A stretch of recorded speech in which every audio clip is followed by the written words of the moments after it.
दोस्तों, African country Zambia के एक छोटे से टाउन में 120 मेगावाट का हाइड्रो पावर प्लांट और 237 किलोमीटर लंबी ट्रांसमिशन लाइन बनी हुई है, जिससे कि इस देश के करीब 10 लाख लोगों को इलेक्ट्रिसिटी मिलती है।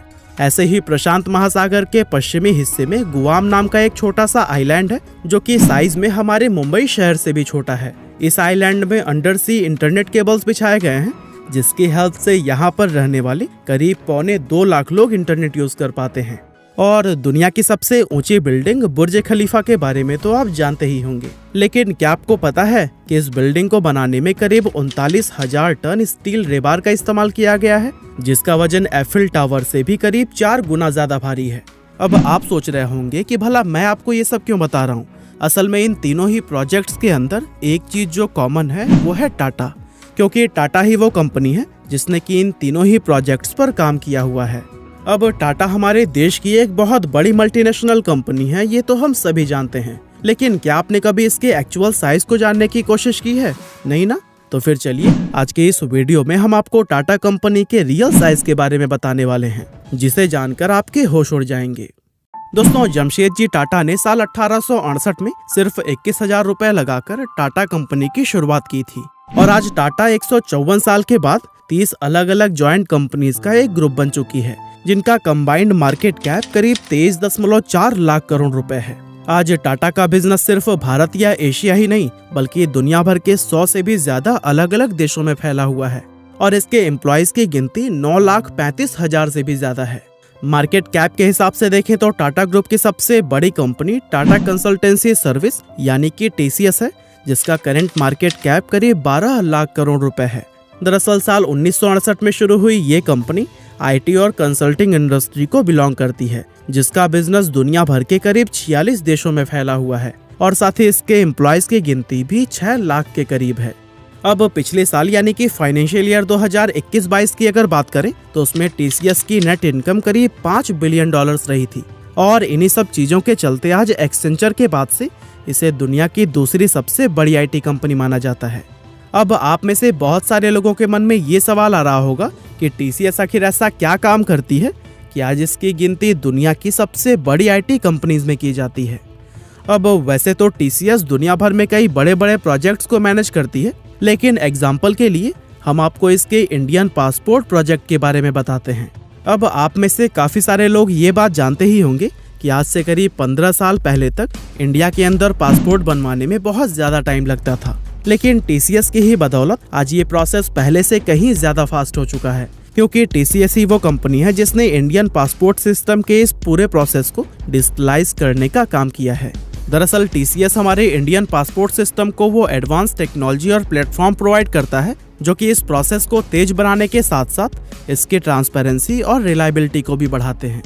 TCS के बाद से टाटा की दूसरी बड़ी कंपनी है टाटा मोटर्स, जो कि पिछले कई दशकों से अलग अलग तरह के कॉमर्शियल और पैसेंजर व्हीकल्स को बनाने का काम कर रही है। आज से 77 साल पहले सन 1945 में शुरू हुई टाटा मोटर्स आज अपने पैर पूरी दुनिया के 125 से भी ज्यादा देशों में फैला चुकी है, जहां इस कंपनी के लिए करीब 80,000 एम्प्लॉयज काम करते हैं, और इस समय इसकी वैल्यूएशन $34 बिलियन के आसपास है। दोस्तों, TCS और टाटा मोटर्स के अलावा 8 और ऐसी मेजर इंडस्ट्रीज हैं जिसमें कि टाटा ने अपना प्रेजेंस सालों से बनाया हुआ है। फॉर एग्जांपल, स्टील सेक्टर की अगर बात करें तो इस इंडस्ट्री में टाटा ग्रुप की टाटा स्टील कंपनी पिछले 114 सालों से काम कर रही है, और आज इसका भी बिजनेस पूरी दुनिया के करीब 25 से ज्यादा देशों में फैला हुआ है। इसी तरह से कंज्यूमर और रिटेल इंडस्ट्री की अगर बात करें तो इस सेक्टर में भी टाटा किसी से कम नहीं है। यहाँ टाटा के 20 से भी ज्यादा अलग अलग ब्रांड डिफरेंट प्रोडक्ट्स में डील करते हैं, और टाटा के इन ब्रांड्स में Tata tea, Tata salt, Titan, Voltas, Croma और टाटा स्टारबक्स जैसे फेमस ब्रांड्स का नाम शामिल है। इसके अलावा इंडिया में टूरिज्म एंड ट्रैवल एक ऐसा सेक्टर है जहाँ पर टाटा की कंप्लीट मोनोपोली चलती है। अब आप में से काफी सारे लोगों ने ताज, विवांता और जिंजर जैसे फेमस होटल्स का नाम तो सुना ही होगा, लेकिन हम आपको बता दें कि इन तीनों होटल्स के अलावा और भी कई सारी लग्जरी होटल चेन्स को टाटा ऑन करता है। साथ ही एयर एशिया, विस्तारा और एयर इंडिया जैसी बड़ी और फेमस एयरलाइन की ऑनरशिप भी टाटा के पास ही है।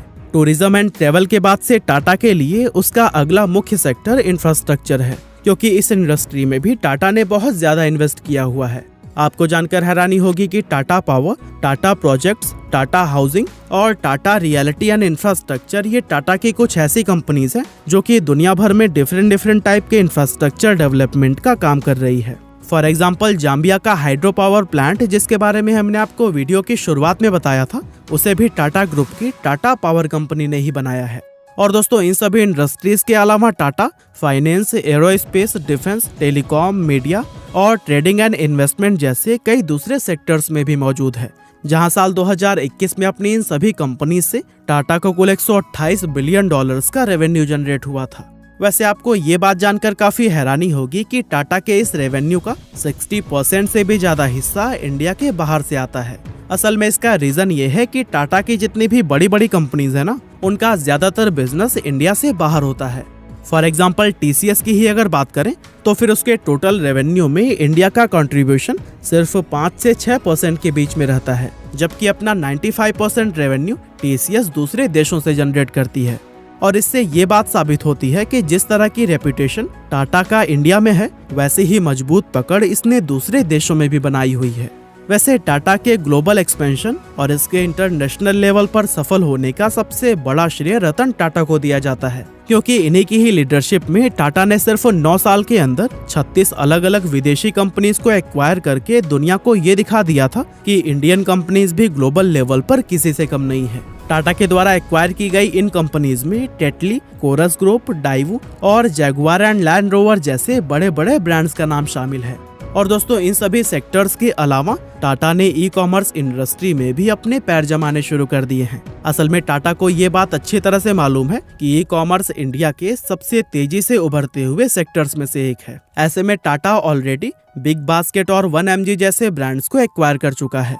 साथ ही अभी कुछ महीने पहले टाटा ने अपनी नई ऐप टाटा नियो को भी लॉन्च किया था, जिसकी हेल्प से अब टाटा के डिफरेंट प्रोडक्ट एंड सर्विसेज एक ही प्लेटफॉर्म पर परचेज किए जा सकते हैं। और दोस्तों, अब लास्ट में हम बात करते हैं टाटा के इलेक्ट्रिक व्हीकल्स यानी कि ईवीज के बारे में, क्योंकि टाटा की ये स्टोरी उसके शानदार ईवीज के बारे में डिस्कस किए बिना पूरी ही नहीं हो सकती। असल में इंडियन ईवी मार्केट के अंदर टाटा का कोई मुकाबला ही नहीं है, जहां इंडियन ईवी मार्केट का 80% से भी ज्यादा शेयर अकेले टाटा के पास है। आप ये जानकर हैरान रह जाएंगे कि पिछले साल 2021 में इंडिया के अंदर बेची गई 13,700 इलेक्ट्रिक कार्स में 11,600 कार्स अकेले टाटा ने बेची थी। असल में टाटा की इस सक्सेस का मेन रीजन है कि इंडियन मार्केट में उसके जैसे मजबूत, स्टाइलिश और सस्ते ईवीज और दूसरी कोई कंपनी नहीं बना रही। और दोस्तों, टाटा ईवीज में कैसे डोमिनेट कर रहा है, इसके बारे में अगर आप डिटेल में जानना चाहते हैं तो फिर मैंने इस पर प्रॉपर वीडियो बनाया हुआ है, जिसका लिंक आपको डिस्क्रिप्शन में मिल जाएगा। आई होप टाटा के बारे में ये सभी फैक्ट जानने के बाद से आपको इसके एक्चुअल साइज का अंदाजा हो ही गया होगा। बाकी हमारी आज की इस वीडियो में बस इतना ही था।